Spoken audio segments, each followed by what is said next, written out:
আমাদের প্রিয় নবী বিশ্বনবী মুহাম্মদ রাসূলুল্লাহ সাল্লাল্লাহু আলাইহি ওয়াসাল্লামের আচরণ কেমন ছিল? কেমন ছিল আমার প্রিয় নবীজির আচরণ?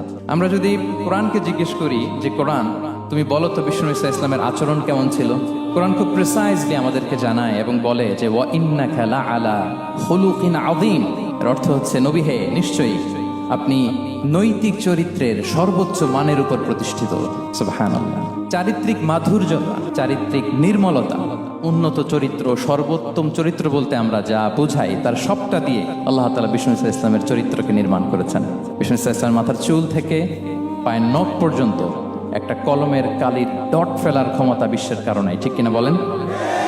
এজন্য আল্লাহ বলছেন ওয়া ইন্নাকা লাআলা খুলুকিন আযীম, নৈতিক চরিত্রের সর্বোচ্চ স্ট্যাটাস, সর্বোচ্চ মানে আপনি নবী হে প্রতিষ্ঠিত। এবং তিনি বলতেন ওয়া ইন্নামা বুইসতু লিউতাম্মিমা মাকারিমাল আখলাক, আমি উত্তম আচরণের পূর্ণতা দান করার জন্য এই পৃথিবীতে এসেছি, উত্তম চরিত্রের পূর্ণতা দিতে, চারিত্রিক পূর্ণতা দিতে, বিশ্ববাসীকে উত্তম চরিত্র শেখাবার জন্য এই পৃথিবীতে এসেছি।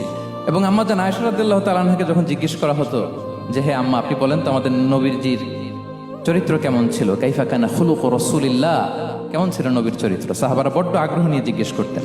আম্মা জান আয়েশা বলেছেন কানা খুলুকুহু আল কোরআন, বিষ্ণু ইসা ইসলামের চরিত্র ছিল কোরআনই চরিত্র।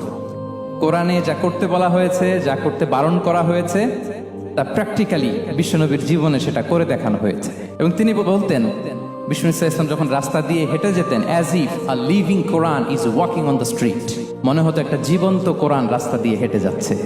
এত সুন্দর ছিল বিষ্ণু ইসা ইসলামের চরিত্র।